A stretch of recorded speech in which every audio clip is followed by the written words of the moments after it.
Om Swastiastu. Assalamualaikum warahmatullahi wabarakatuh. Shalom, Namo Buddhaya, salam sejahtera untuk kita semua. Perkenalkan, saya Made Sugihartono selaku staf dosen pada program studi ilmu hukum, jurusan hukum dan kewarganegaraan, Fakultas Hukum dan Ilmu Sosial Universitas Pendidikan Ganesha. Pada kesempatan kali ini, izinkan saya berbagi video pembelajaran dalam rangka pengisian PDD UKT-PT sertifikasi dosen pada tahun 2023 sesuai dengan profil riwayat pendidikan saya, di mana pada program sarjana sampai dengan program doktor saya mengambil konsentrasi bidang hukum pidana. Program studi ilmu hukum Universitas Pendidikan Ganesha memberikan amanah kepada saya untuk mengampu mata kuliah yang bertalian dengan hukum pidana, antara lain mata kuliah hukum pidana, tindak pidana tertentu dalam KUHP, hukum pidana khusus, perbandingan hukum pidana, pembaharuan hukum pidana, dan hukum pidana adat. Mata kuliah hukum pidana merupakan salah satu mata kuliah wajib nasional yang ada pada prodi ilmu hukum di seluruh universitas di Indonesia. Mata kuliah ini mempunyai bobot 4 SKS. Mata kuliah hukum pidana mempunyai lingkup pembahasan seputar pengertian hukum pidana, sifat, fungsi, dan tujuan hukum pidana, pembagian hukum pidana dan klasifikasi hukum pidana, ilmu bantu yang terkait dengan hukum pidana, asas-asas hukum pidana, serta prinsip-prinsip lainnya yang menjadi substansi dari mata kuliah hukum pidana. Sesuai dengan rencana pembelajaran semester, mata kuliah hukum pidana dirancang terdiri dari 16 kali pertemuan atau tatap muka, di mana satu kali tatap muka terdiri dari 200 menit. Metode yang digunakan dalam pembelajaran pada kesempatan ini yaitu metode ekspositori, di mana saya selaku dosen memberikan penjelasan atau gambaran secara umum, lalu kemudian memberikan kesempatan bagi para mahasiswa untuk memberikan respon, menanggapi, sehingga terjadi interaksi yang aktif antara mahasiswa dengan dosen, kemudian mahasiswa dengan mahasiswa lainnya. Referensi yang digunakan mempertimbangkan dua hal. Pertama adalah kredibilitas dari penulis, kemudian yang kedua adalah kemutahiran. Oleh sebab itu, referensi yang saya gunakan antara lain tulisan dari Profesor Mulyatno, Profesor Andi Hamzah, Profesor Edi Omar Syaifriarie, Jan Remeling, Sekap Meister, dan lain sebagainya. Demikian gambaran umum tentang mata kuliah hukum pidana.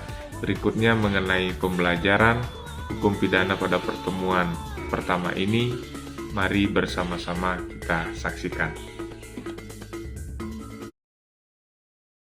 Oke, selamat malam teman-teman semua. Selamat malam. Selamat malam. Ya, puasa kan cuma junior, itu semua lepas ini. Ya, saya harap kita tetap semangat ya untuk mengikuti perkuliahan pada malam hari ini. Jadi kita mengucapkan selamat untuk yang berpuasa ya. Semoga puasanya lancar selalu. Amin ya. Sebelum lanjut kita coba cek dulu kelengkapannya ya. Kelasnya sudah rapi ya teman-teman, sudah bersih ya. Ya, sehingga nanti kita bisa kondusif dalam melaksanakan perkuliahan. Sebelum lanjut, kita untuk bersyukur dulu ya, karena diberikan kesehatan, kesempatan untuk bisa belajar pada malam hari ini. Mudah-mudahan ilmu yang kita pelajari itu bisa kita serap dengan baik, untuk bisa nanti bermanfaat bagi kehidupan kita semua. Ya, kita berdoa menurut agama dan keyakinan kita masing-masing. Silakan berdoa. Cukup. Oke teman-teman, pada malam hari ini coba kita cek dulu ya, apakah kelas itu lengkap ya. Ada yang tidak hadir? Hadir semua ya? Semua. Oke, hadir semua. Jadi lengkap kelasnya, tidak ada yang absen. Kita akan lanjutkan materi kita. Ini mata kuliah apa ya ini? Hukum pidana, ya. Ternyata masih ingat. Kalau tidak ingat berarti salah masuk kelas, ya. Yang kan kelasnya kelas tata boga atau yang lainnya, ya. Nah ini kan ingat kelas hukum pidana. Oke, sebelum lanjut, saya akan memberikan gambaran deskripsi terlebih dahulu agar teman-teman kemudian menemukan esensi untuk apa sih kita belajar, ya. Atau arti penting kita belajar hukum pidana, ya.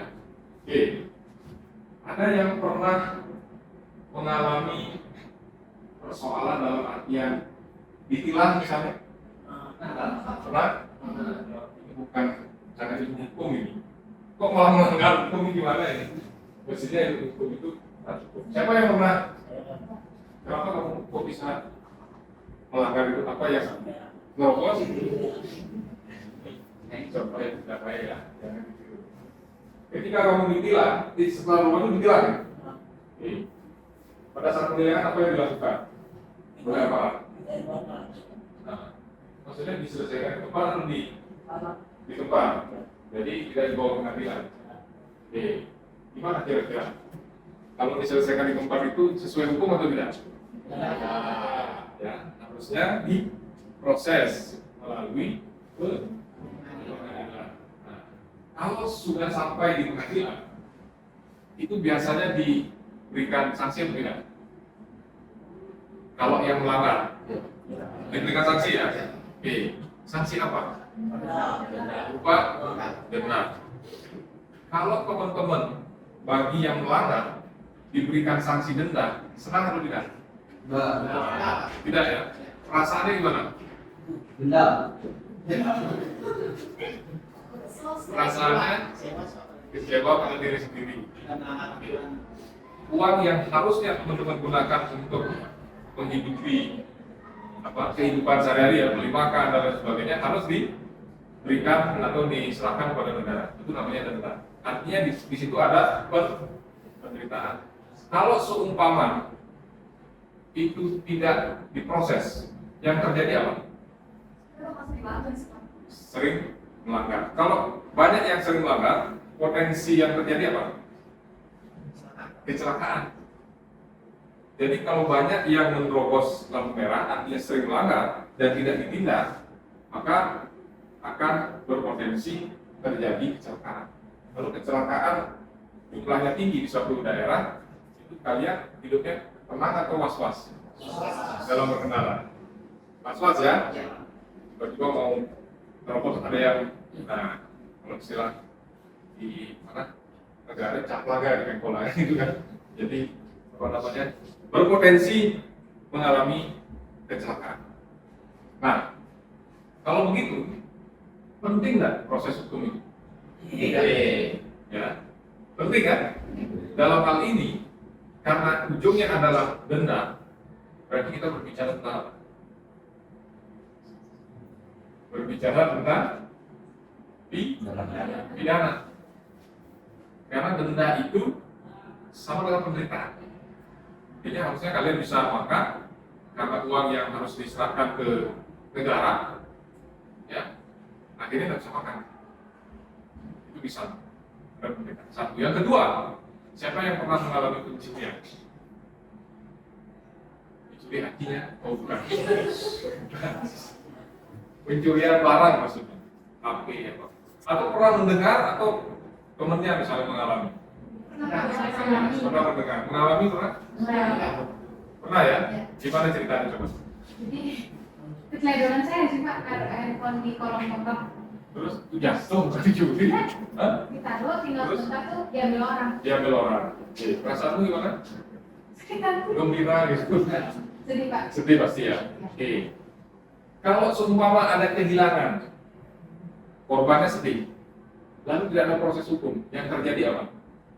Banyak paling baru. Bisa jadi banyak paling baru. Ya, dari segi pelaku tidak ada efek. Dari segi korban merasa tidak hadir, pelakunya malah dari proses. Nah, artinya di situ kita butuh apa?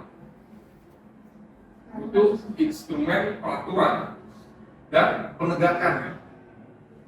Ya, Benar ya? Oke, kita butuh yang namanya instrumen pengaturan dan penegakan. Yang intinya di ujung pelaku itu layak dikenai apa? Sanksi ya, sanksi berupa penderitaan atau musnah. Jadi itu pentingnya hukum pidana. Ya, sehingga kita di awal, terutama di prodi hukum, kita harus memahami hukum pidana. Karena memang dibutuhkan dalam kehidupan masyarakat. Oke, sekarang kita coba lihat ya materinya. Nah, pada kesempatan kali ini ada beberapa topik yang kita akan bahas terkait dengan hukum pidana. Yang pertama adalah pengertian, kedua sifat, fungsi, tujuan, kemudian pembagian dari hukum pidana, dan yang terakhir ilmu baku dari hukum pidana. Dan kita akan cek satu-satu ya. Nah, ini beberapa referensi yang kita gunakan, teman-teman sekalian. Jadi ada dari Marusali, dari Adami Hazawi, Edi OSYY, kira-kira ada yang tahu ini? Wakil Menteri ya. Jadi beliau adalah salah satu perumus kalau waktu. Andi Hamzah, profesor, ini juga salah satu perumus kalau waktu. Kemudian ada Lakita Mulyanto dan beliau ini adalah tokoh-tokoh di awal perumusan KUHP nasional kita ya, dan kita tidak meragukan lagi kompetensi beliau di dalam hukum pidana. Artinya apa? Bahan yang kita gunakan adalah hasil pemikiran atau tulisan tokoh-tokoh yang memang kompeten di bidangnya dan mendalami hukum pidana dengan baik. Oke, kita lanjutkan. Nah, pengertian hukum pidana dari cerita yang tadi saya jelaskan ya. Sebelumnya ada yang sudah paham hukum pidana? Mungkin bisa memberikan gambaran gitu. Junior bisa? Coba silakan. Hukum pidana merupakan aturan untuk mengatur kepentingan masyarakat. Kepentingan masyarakat. Berarti semua hukum yang mengatur kepentingan masyarakat hukum pidana. Belum tentu juga. Oke, yang lain satu lagi. Siapa yang mencoba? Marta mungkin? Dari yang kata-kata mungkin hukum pidana itu adalah hukum yang kuat mengikat kalau mengatur orang-orang yang melanggar aturan tersebut. Berarti setiap orang yang aturan yang mengatur larangan itu hukum pidana. Apakah semua?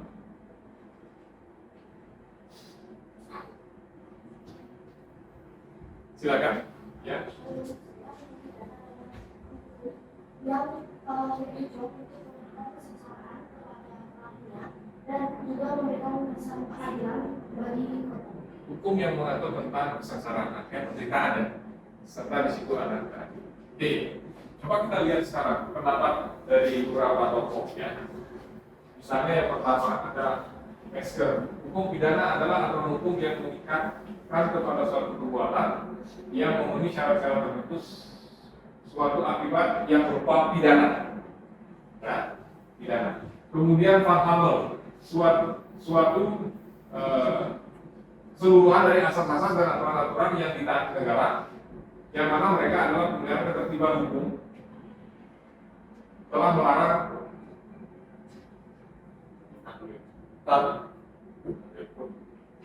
Oke, berikutnya adalah Profesor Mulyanto ya. Beliau memberikan definisi atau pengertian hukum pidana sebagai bagian dari sebuah hukum yang berlaku di suatu negara yang mengadakan dasar-dasar atau aturan-aturan untuk. Nah, ini perlu dicatat ya. Untuk. Jadi ini yang akan menjadi batasan dari hukum pidana itu. Ini kan aturan ya. Nah, untuk satu, menentukan perbuatan mana yang tidak boleh dilakukan. Tidak boleh dilakukan, dilarang dengan disertai ancaman sanksi yang berupa pidana. Ya, nah ini menjadi esensi ya. Perbuatan dilarang disertai ancaman sanksi pidana. Yang kedua, menentukan kapan dan dalam hal apa kepada mereka yang telah melanggar larangan itu dapat dikenakan atau dijatuhi pidana. Dalam hal apa dan bagaimana mereka yang melanggar itu bisa dijatuhi pidana. Yang ketiga, menentukan dengan cara bagaimana pidana itu dilaksanakan. Ya. Apabila ada orang yang disangka telah melanggar larangan, bagaimana pidana itu dijalankan. Oke, dari ketiga batasan yang diberikan oleh Profesor Sudarno, kira-kira kita bisa semacam simpulkan apa saja dari hukum pidana. Ya, aturan, oke, tentang apa? Satu, perbuatan yang dilarang. Jadi hukum pidana itu berisikan perbuatan yang dilarang dengan sanksi berupa pidana. Yang kedua, dalam hal apa dan bagaimana orang yang melanggar itu bisa dipidana. Artinya bahwa tidak semua orang yang melanggar larangan itu bisa dipidana. Benar ya? Nah, itu yang kedua, kita berbicara pertanggungjawaban pidana. Jadi tidak semua yang melanggar itu bisa dipidana. Ada keadaan tertentu yang mengakibatkan orang tidak dikenai pidana. Dan yang ketiga adalah pelaksanaan pidana. Ya, pelaksanaan pidana. Oke. Jadi itu hukum pidana itu aturan yang mengatur tiga hal itu: mengatur perbuatan pidana, mengatur pertanggungjawaban pidana, dan mengatur pelaksanaan pidana. Ya. Oke. Bisa dipahami? Yang lain ada pertanyaan? Silakan.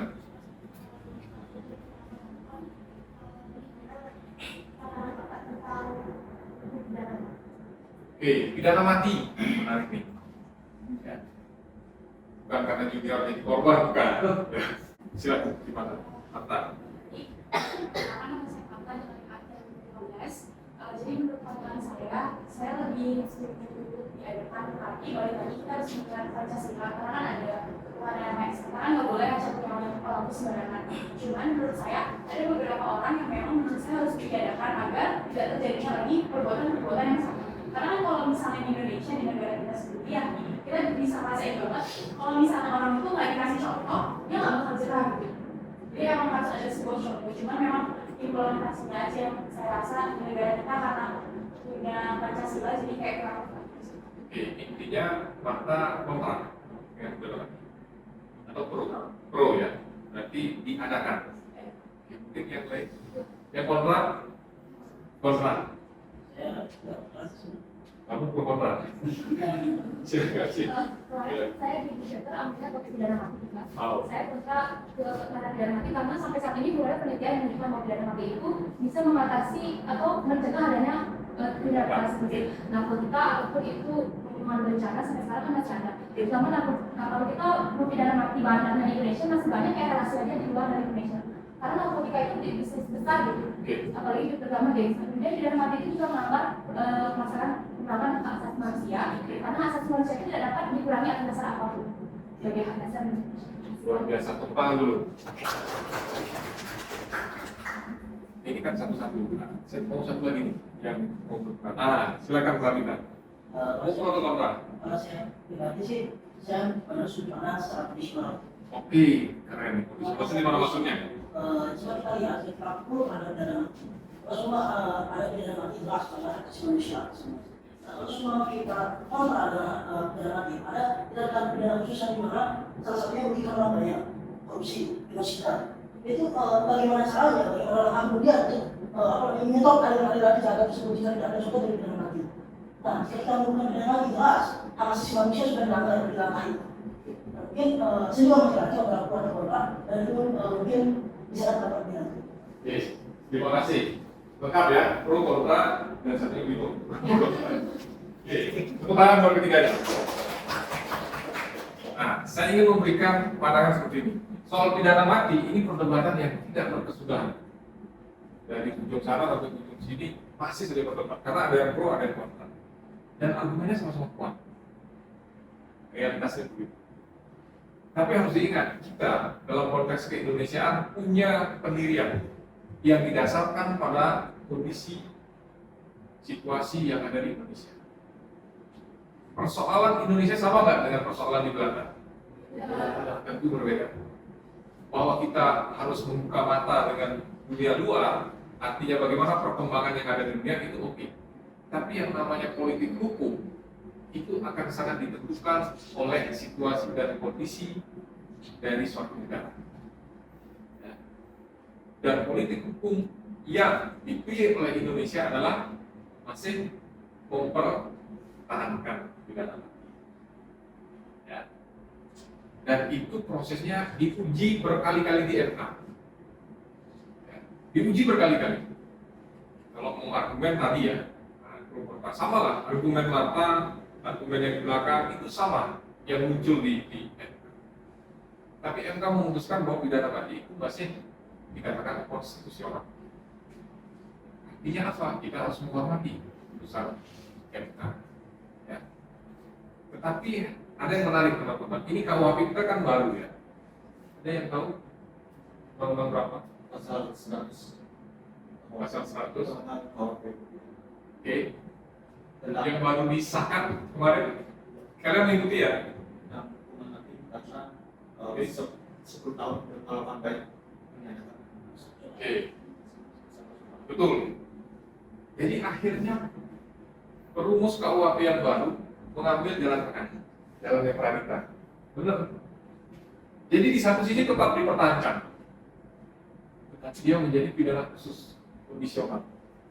Khususnya itu maksudnya bisa dijatuhkan, tapi tidak langsung dieksekusi.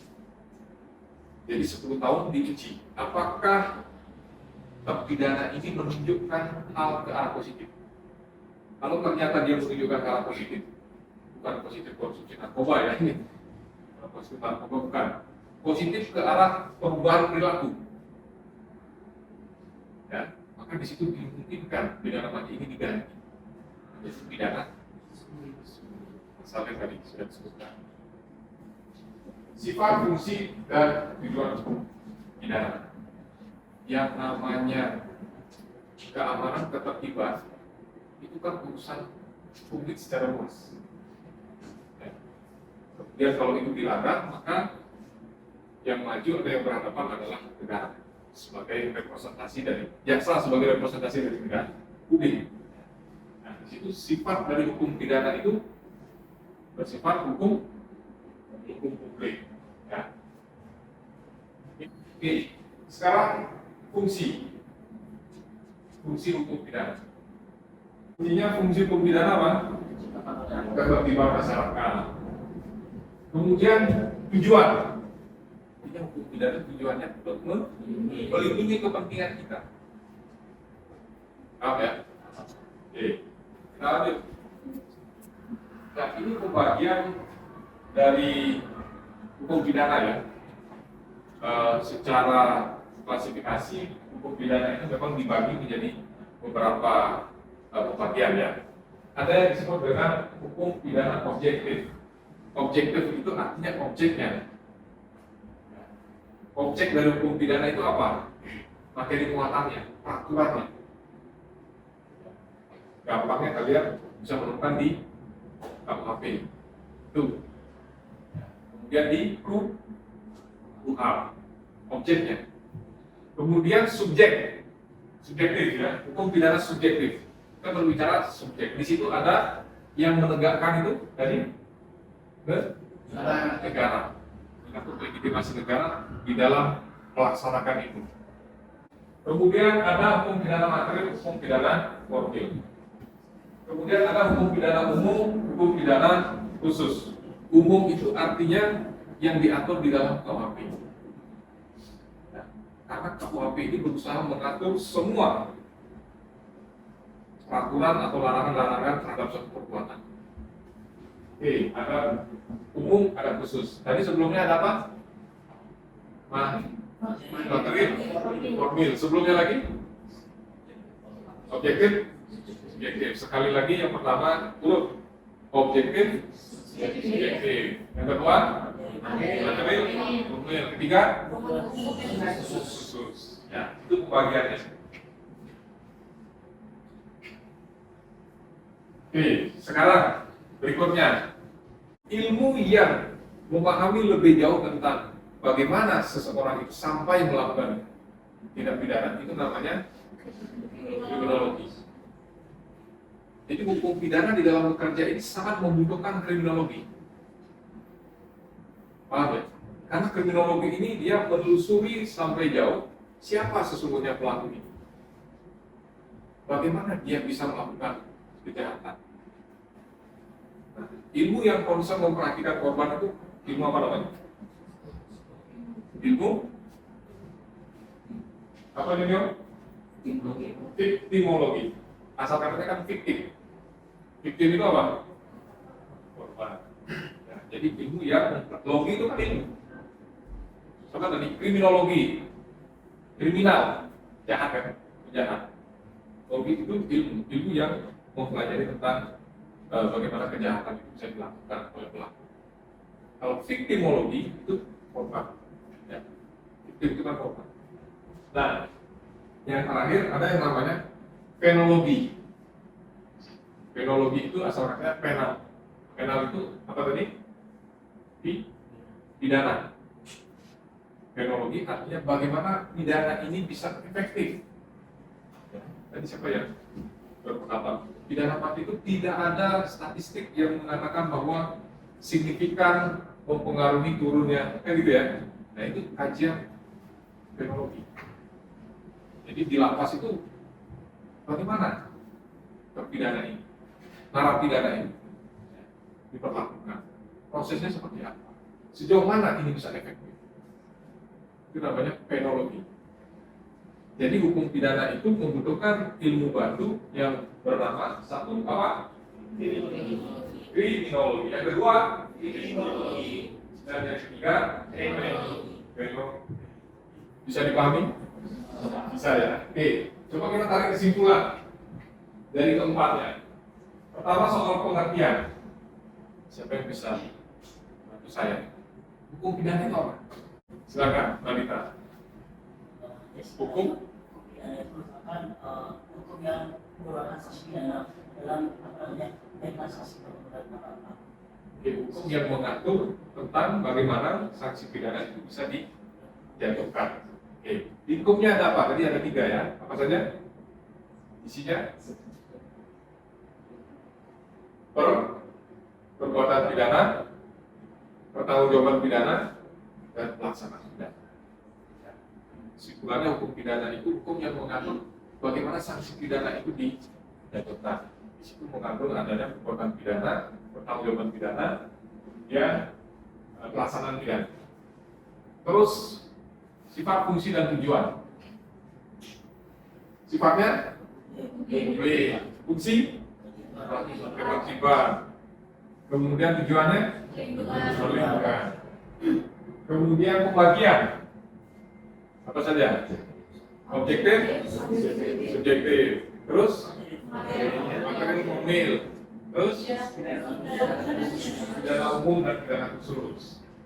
Berikutnya ilmu bantu. Nah, ini yang tadi. Apa saja? Kriminologi, psikologi, kriminologi. Oke. Jadi itu materi kita pada malam hari ini. Ya. Terima kasih. Ya. Materi kita sudah selesai.